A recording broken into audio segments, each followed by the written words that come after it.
In Chapter 1, you just learned that some auditors work for organizations such as CPA or audit firms. Audit firms provide additional value-added service to their clients. We will discuss in Chapter 2 the organization of CPA firms and the types of services that they provide. Also included in the chapter discussions will be the effects of the Sarbanes-Oxley Act, the Public Accounting Oversight Board, and other standards as well as regulatory agencies that influence auditing and the auditor's performance.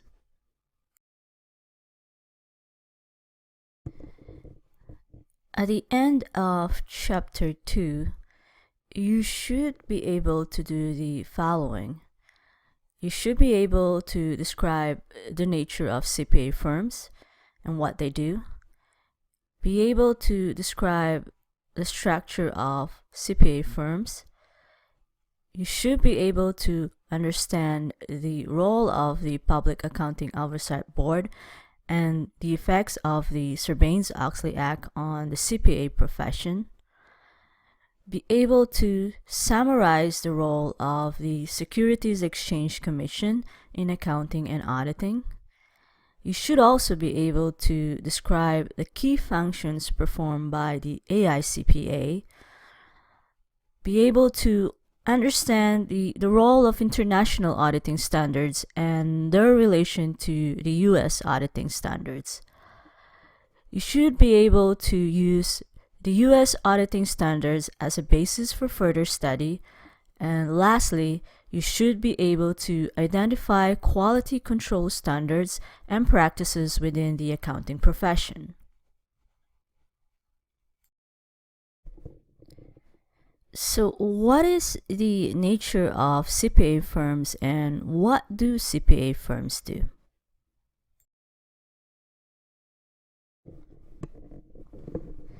As discussed in Chapter 1, CPA firms provide audit services, attestation and assurance services.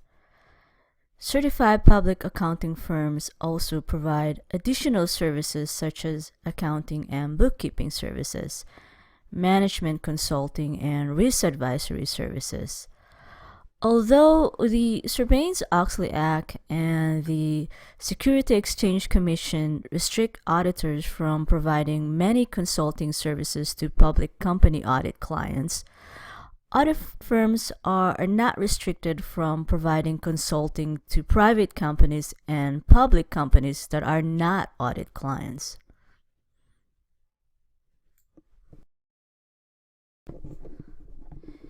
So, what are the types of CPA firms? If we look at Table 2-1, we can see that there are three types of certified public accounting firms. The first type is what is called the Big Four international firm. Currently, in the industry, there is 4 large CPA firms, and these 4 largest CPA firms consist of Deloitte, PricewaterhouseCoopers, Ernst & Young, and KPMG. These 4 CPA firms have offices throughout the US and throughout the world.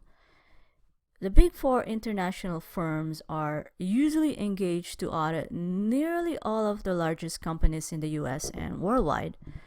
The Big Four firms also do provide audit services for governmental units and many small companies. They're considered the Big Four international firms due to the amount of offices and the companies that they audit.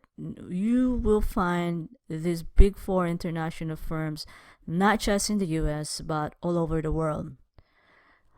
Moving on to the second type of a CPA firm. The second type of certified public accounting firm is what is called the national or regional firm. These firms are large, but considerably smaller than the Big Four firms. National or regional firms perform the same services as the Big Four international firms, and they do compete directly with them for clients. Currently, the firms that are considered national or regional firms are the following. We have McGladrey, Grant Thornton, BDO, Crowley Howard. We have CBIZ, also known as Mayer Hoffman McCann, and lastly, Clifton Larson Allen. These are national or regional firms that have offices in the US, but not as large enough as the Big Four international firms were in. They have a lot of offices all over the world. The last type of CPA firm would be the firms that we call as local firms. These firms are not as large as the Big Four or national regional CPA firms. Local firms commonly have only one office, and they serve clients primarily within the local area and within the commuting distances. There are larger local firms who have several offices and do compete for clients with other CPA firms, but they're not as big enough to be in the same category or type of the Big Four or the national regional CPA firm. And most small local CPA firms have fewer than 25 auditors or professionals in a single office. They also perform audits and related services primarily for smaller businesses and not-for-profit entities. Many of the small local firms do not perform audits, and they primarily provide accounting and tax services to their clients.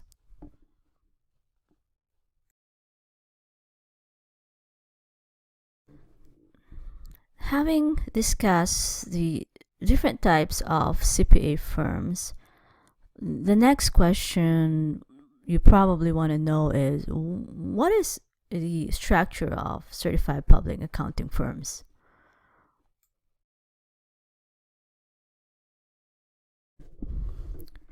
Certified public accounting firms vary in the nature and range of services that they offer. This in turn impacts the organization and structure of the firms. There are three main factors that influence the organizational structure of a certified public accounting firm. These three main factors are the need for independence from clients or auditees, the importance of a structure to encourage competence, and lastly, the increased risk of litigation faced by auditors.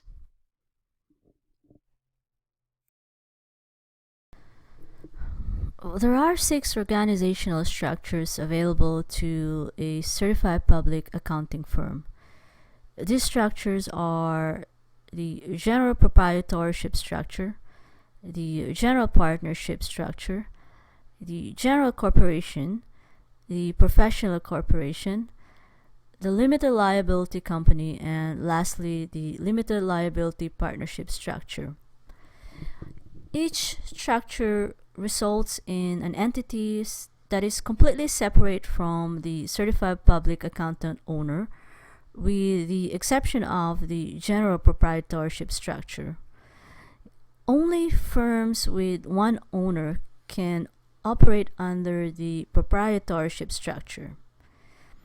Unlike the general proprietorship structure, the second type of structure, which is the general partnership, is a structure that is made up of multiple owners. And multiple owners of a general partnership are usually called partners. Given that definition, how does the general partnership differentiate from the general corporation? A general corporation does have multiple owners, but the difference between the general partnership and the general corporation is that owners of a general corporation are called shareholders, not partners. Shareholders under the general corporation structure are liable only to the extent of their investment in the corporation. However, most CPA firms do not organize as a general corporation because they are prohibited by law from doing so in most states. Moving on to the next type of structure, which is the professional corporation structure. What is a professional corporation structure? A professional corporation is similar to a general corporation, except that a professional corporation is limited to professional services. And in some states, professional corporation laws offer personal liability protection similar to that of general corporation, whereas the protection in other states is minimal. This variation in personal liability protection makes it difficult for a certified public accounting firm with clients in different states to operate as a professional corporation. Given that limitation, let's talk about the next type of structure, which is the limited liability company. What is a limited liability company? A limited liability company is similar to a corporation where its owners have limited personal liability. The difference between a general corporation and a limited liability company is that limited liability companies are typically structured and taxed like a general partnership.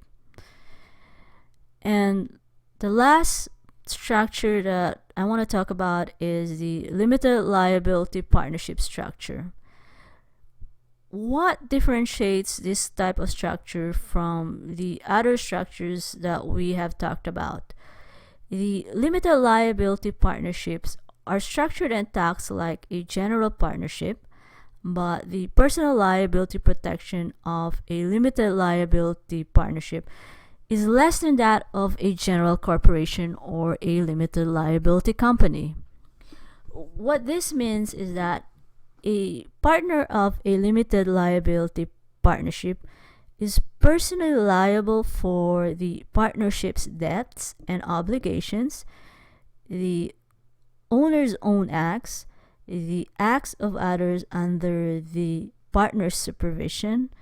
However, a partner of a limited liability partnership is not personally liable for liabilities arising from the negligent acts of other partners and employees that is not under that particular CPA or partner's supervision. This definition distinguishes or differentiates this type of structure from the other structures that is available to certified public accounting firms.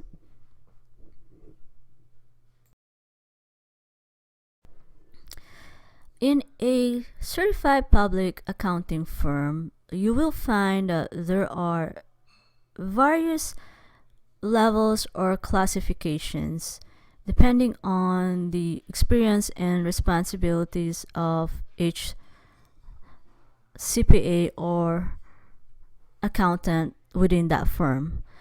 Table 2-2 is a summary of the experience and responsibilities of each classification level within a certified public accounting firm. Usually, a new employee will start out as an assistant. A new staff assistant is supervised directly by a senior or in-charge auditor.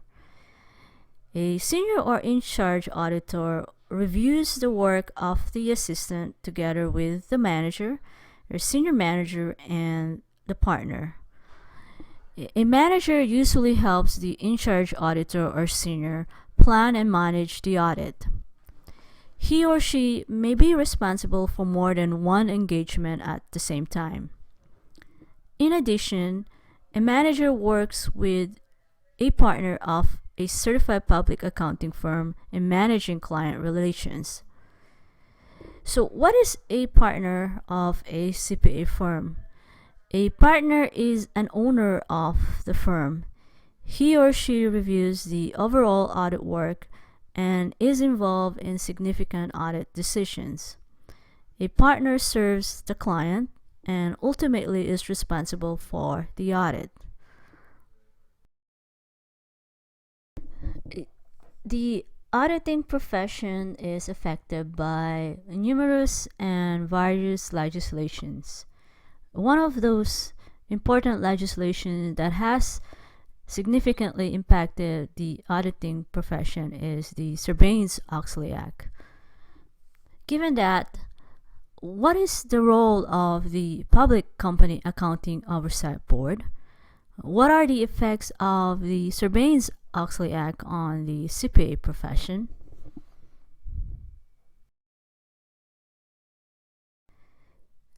The Sarbanes-Oxley Act was established by the Public Company Accounting Oversight Board. The board is appointed and overseen by the Securities Exchange Commission, or the SEC. It provides oversight for auditors of public companies and is responsible for establishing auditing, attestation, and quality control standards for public company audits. As a result of the 2010 Dodd-Frank financial reform legislation, auditors of brokers and dealers registered with the Securities Exchange Commission are also required to register with the Public Company Accounting Oversight Board. Their audit engagement and quality control policies are subjected to inspection, as well as must follow the Public Company Accounting Oversight Board auditing and attestation standards.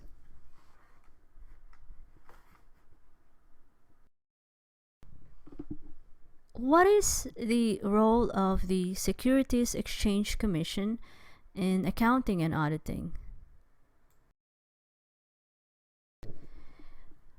The Securities Exchange Commission, or the SEC, is an agency of the federal government that assists in providing investors with relevant information upon which to make investment decisions. The SEC has considerable influence in setting generally accepted accounting principles, or what we call GAAP, as well as the disclosure requirements for financial statements.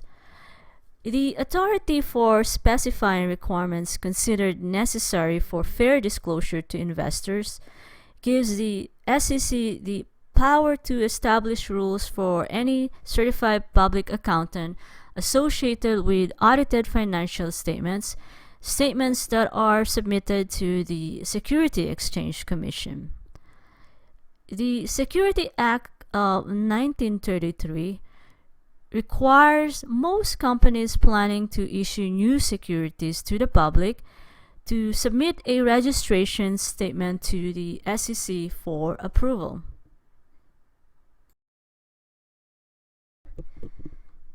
We talked about the Securities Act of 1933 in the previous slide. Moving on, let's talk about the Securities Exchange Act of 1934. What is the Securities Exchange Act of 1934? The Act provides additional protection for investors by requiring public companies to file detailed annual reports with the Securities Exchange Commission. The Securities Exchange Commission examines these detailed statements for completeness and accuracy before permitting the public company to sell its securities through the securities exchanges. In summary, the Securities Act of 1933 and 1934 require that financial statements be accompanied by the opinion of an independent public accountant, when filing the registration statement and subsequent reports with the Securities Exchange Commission.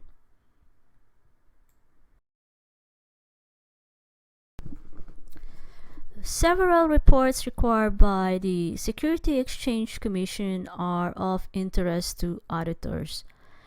The following are reports that some auditors do get involved with. One of these forms is the S1 form. The S1 form is the general form used by a publicly held company when there is no specific prescribed form.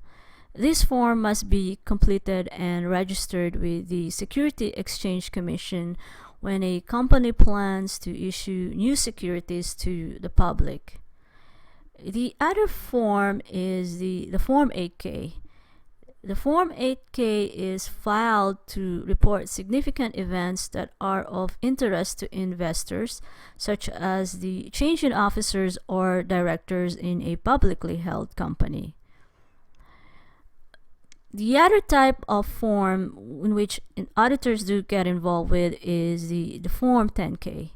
The Form 10K is a report that contains extensive detailed financial information about the public company.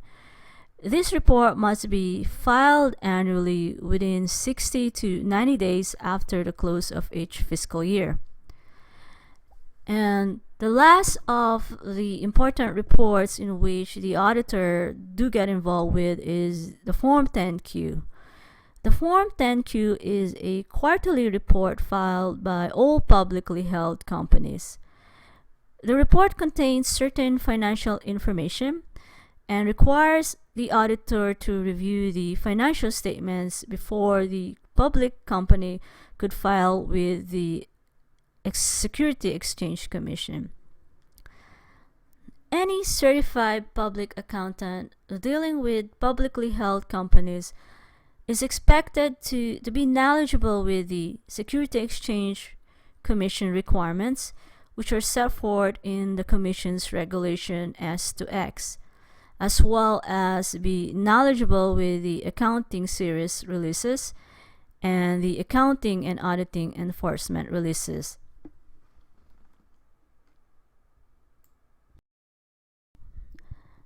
In the next few slides, we will talk about the American Institute of Certified Public Accountants, or what we call the AICPA. What are the key functions performed by the AICPA?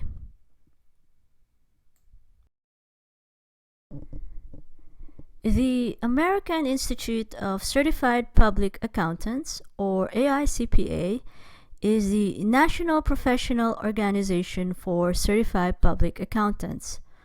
Membership is restricted to a CPA. It is voluntary, and it is the largest professional association for certified public accountants in the United States.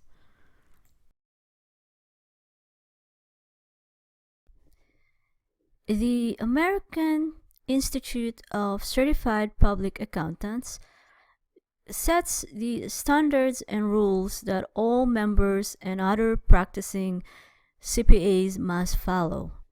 There are 4 major areas in which the AICPA has authority to set standards and make rules. The AICPA sets standards for audit, compilation and review, other attestation standards, and lastly, the establishment of the Code of Professional Conduct.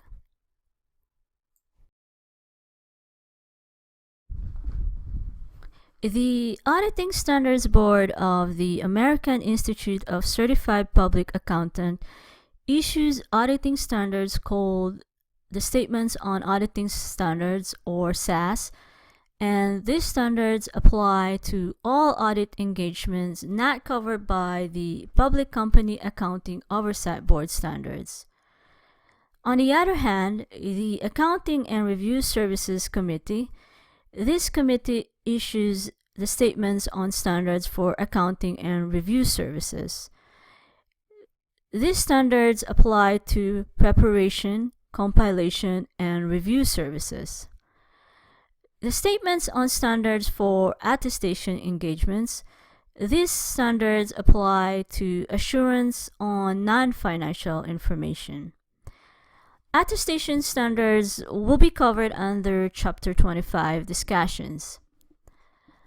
The American Institute of Certified Public Accountant Professional Ethics Executive Committee is the committee that sets rules of conduct that certified public accountants are required to meet. We will cover the Code of Professional Conduct when we get to Chapter 4.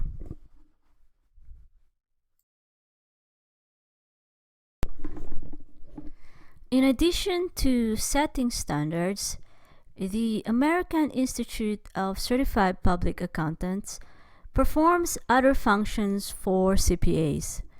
These other functions include writing and grading the Certified Public Accountant examination, supporting research by its own staff, as well as providing grants to others. The AICPA also publishes the Journal of Accountancy, the Industry Audit Guides, and it provides periodic updates to the codification of statements on auditing standards as well as the Code of Professional Conduct.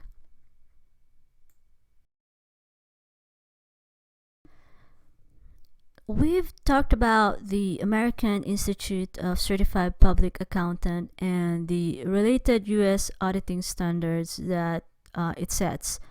Now, in the next few slides, we are going to talk about the international auditing standards. Given that, the question would be, what is the role of international auditing standards and how do they relate to the U.S. auditing standards?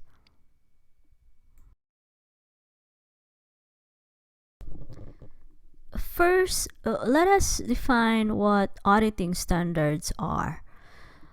Auditing standards provide requirements, application, and other explanatory material to aid auditors in fulfilling their professional responsibilities.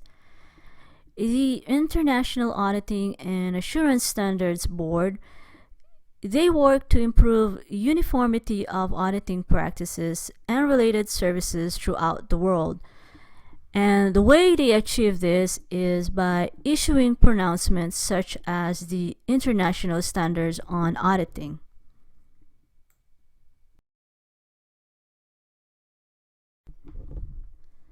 The international standards on auditing do not override a country's regulations governing the audit of financial statements or other information, as each country's own regulation governs the audit practice.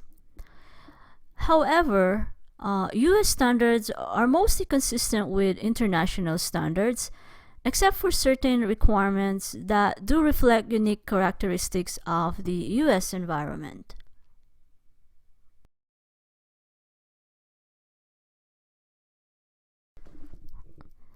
In this slide, we're going to talk about the standards set by the American Institute of Certified Public Accountants.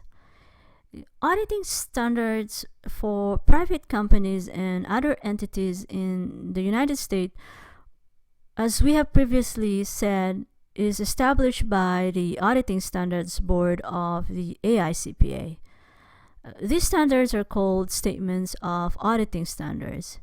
The AICPA standards are also referred to as Generally Accepted Auditing Standards, or GAS. Prior to the passage of the Sarbanes-Oxley Act, the Auditing Standards Boards established the auditing standards for both the private and publicly held companies. Now, with the Sarbanes-Oxley Act, the Public Company Accounting Oversight Board has the responsibility for the auditing standards for publicly held companies and brokers and dealers registered with the Securities Exchange Commission.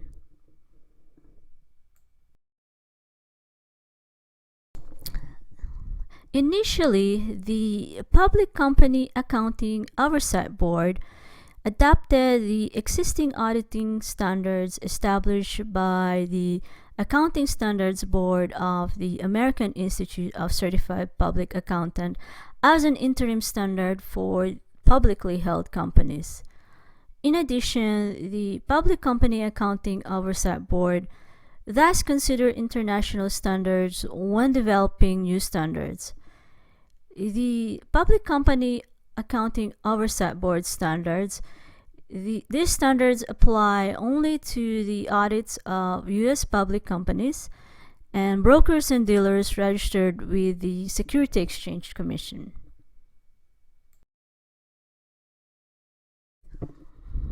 Now, as discussed in the previous slides, the three main sets of auditing standards are the International Standards on Auditing, the American Institute of Certified Public Accountant Auditing Standards, and the Public Company Accounting Oversight Board Auditing Standards.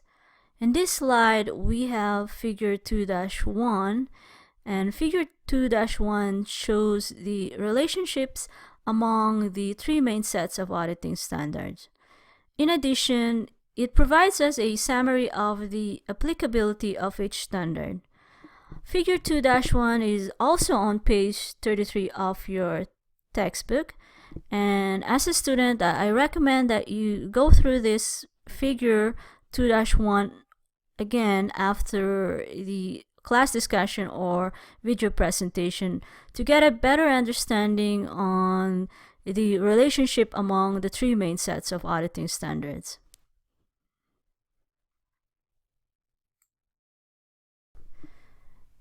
The use of U.S. standards as a basis for further study. What does this mean?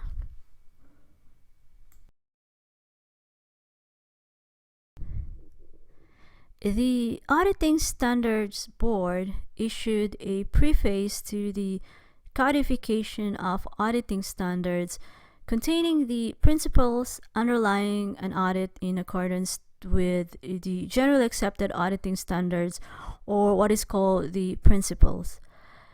The principles provide a framework for the two objectives of conducting an audit of financial statements.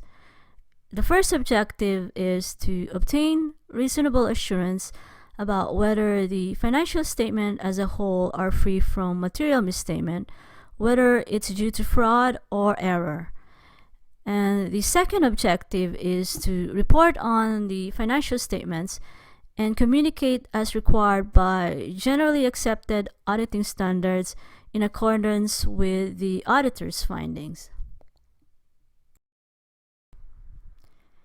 The principles are not requirements and they do not carry authority, but they do provide the structure for the codification of auditing standards.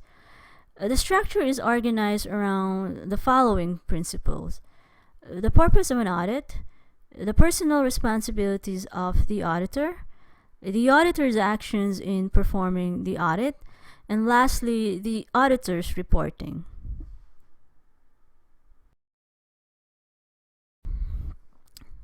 On this slide, we have Figure 2-2. Figure 2-2 provides a summary of the principles. As a student, once again, I do recommend that you read and go through this Figure 2-2 to get a better understanding of the different principles underlying an audit. Figure 2-2 is also on page 35 of your textbook.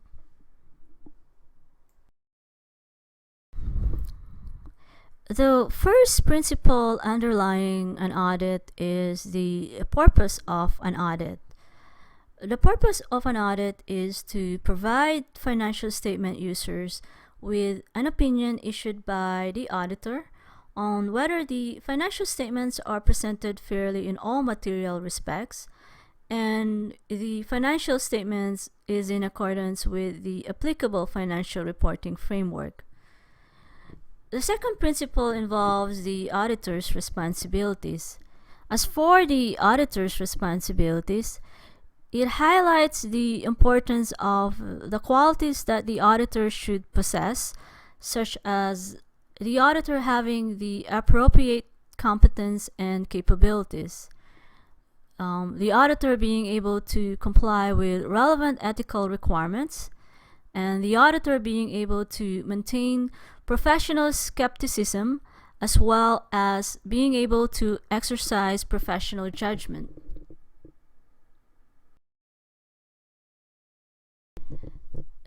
The third principle underlying an audit is the auditor's actions in performing the audit. Under the performance principle of the standards, the auditor must be able to obtain reasonable assurance that the financial statements are presented fairly. As for the auditor's responsibilities, the auditor should be able to adequately plan and supervise the audit, be able to determine and apply the appropriate materiality levels. The auditor must be able to assess the risk of material misstatement, and the auditor must obtain sufficient appropriate evidence to support the auditor's conclusions, the auditor's findings, and the auditor's recommendations. The fourth principle underlying the audit is the reporting principle. Under the reporting principles of the standard, the auditor is responsible for expressing an opinion in the form of a written report about whether the financial statements are expressed fairly in all material respects, and the financial statements are in accordance with the applicable financial reporting framework. The audit report is the final step of the auditing process.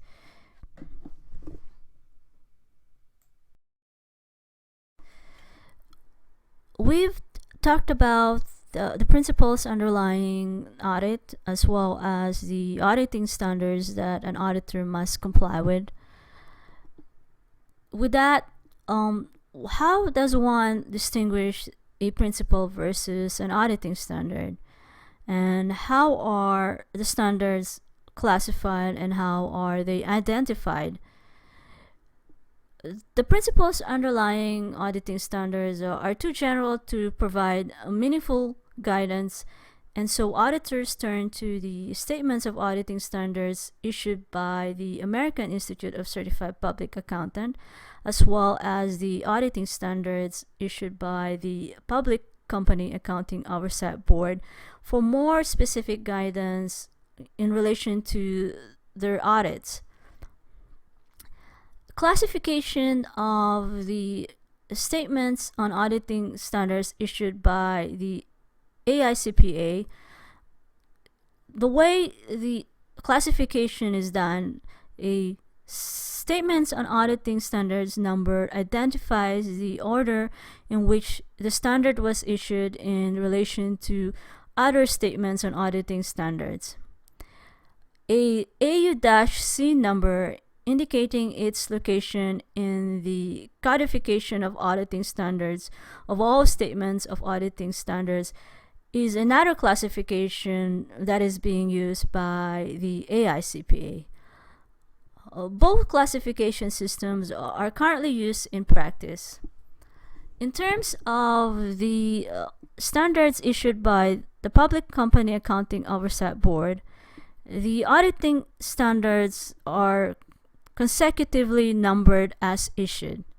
But I do want you to take note that the Public Company Accounting Oversight Board has recently reorganized their standards by topic.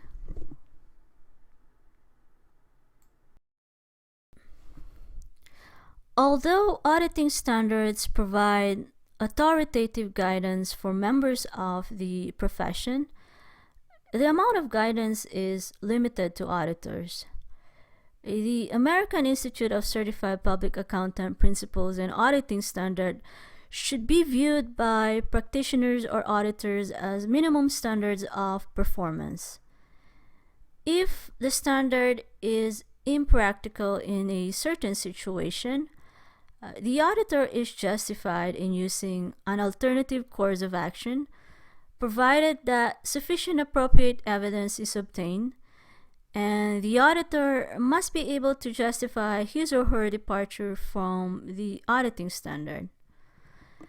Likewise, when auditors desire more specific guidelines, they must turn to less authoritative sources such as textbooks, journals, and technical publications. Materials published by the American Institute of Certified Public Accountants, such as the Journal of Accountancy or the Industry Audit Guides, could provide assistance on specific questions that an auditor might have.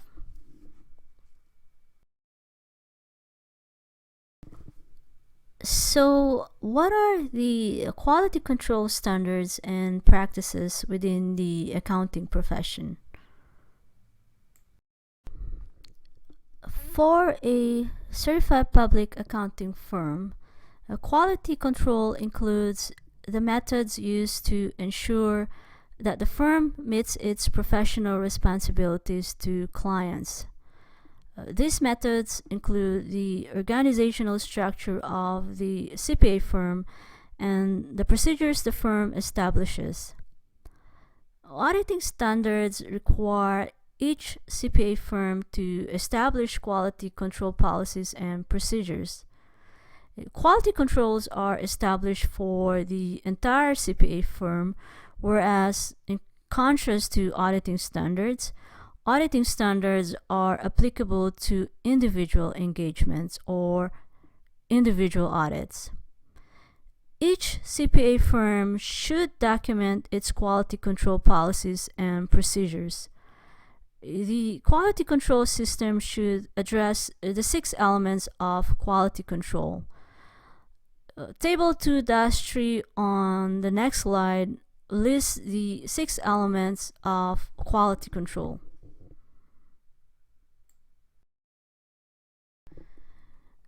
Table 2-3 on this slide illustrates the elements of quality control in which a CPA firm must have in place. The first element of quality control is leadership responsibilities for quality within the firm. The firm supports a culture for quality engagements by providing training on the importance of quality work and reinforcing quality through performance evaluations and compensation decisions. The second element of quality control involves the firm establishes the relevant ethical requirements through the maintenance of independence in mind and appearance, the maintenance of objectivity, and performing professional responsibilities with integrity. The third element of quality control is the firm establishes a policy and procedure in relation to accepting or continuing a client relationship or specific engagement. The fourth element of quality control is the establishment of policies and procedures to ensure qualified, proficient, skilled, and experienced personnel are assigned to the audit engagement.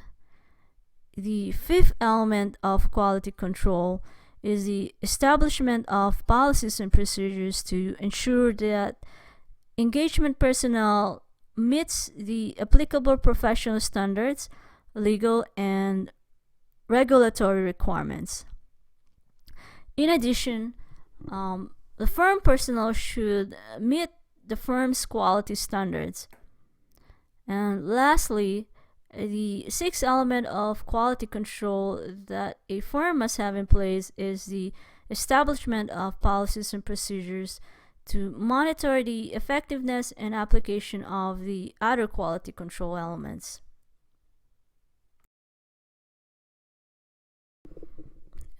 Public accounting firms must enroll in an AICPA approved practice monitoring program, also known as a peer review.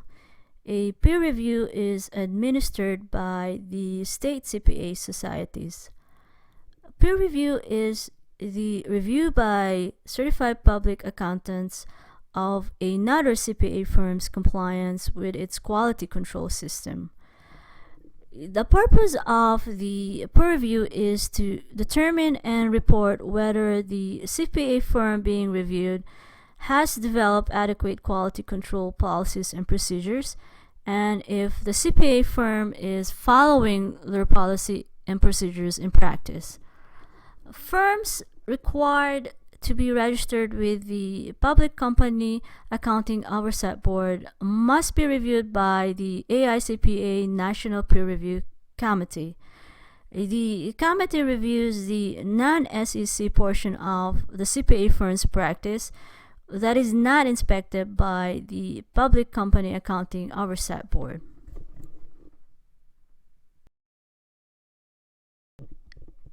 The AICPA has established audit practice and quality centers to improve audit practice quality. The Center for Audit Quality is a public policy organization affiliated with the AICPA that serves investors, public company auditors, and the capital markets. The Private Companies Practice section provides practice management information to firms of all sizes. On the next slide is Figure 2-3, which will summarize the relationships among auditing standards, the quality control, the audit practice, and quality centers, as well as the peer review in ensuring that audit quality is being performed in the industry.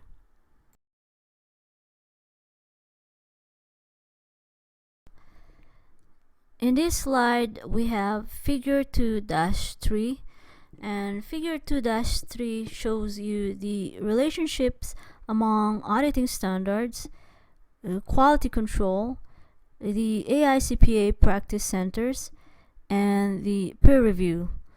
All of this was discussed in the previous slides in a lot more detail during the course presentation. As a student, once again, I do recommend that you go through this Figure 2-3 after the video presentation in order to get a clearer understanding of how all of this relate to each other. Figure 2-3 is on page 40 of your textbook.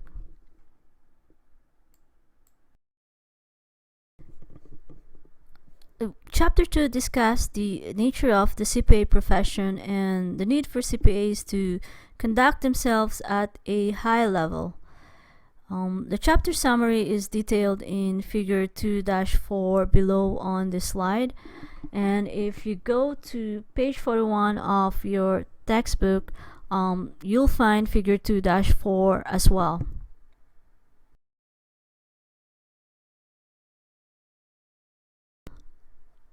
We've reached the end of Chapter 2, and as a reminder, please complete the required evaluation method for Chapter 2, as this will be part of your final grade. Homework and the quiz will be due by January 12. Please use Blackboard and Pearson's My Accounting Lab to complete your homework and quizzes.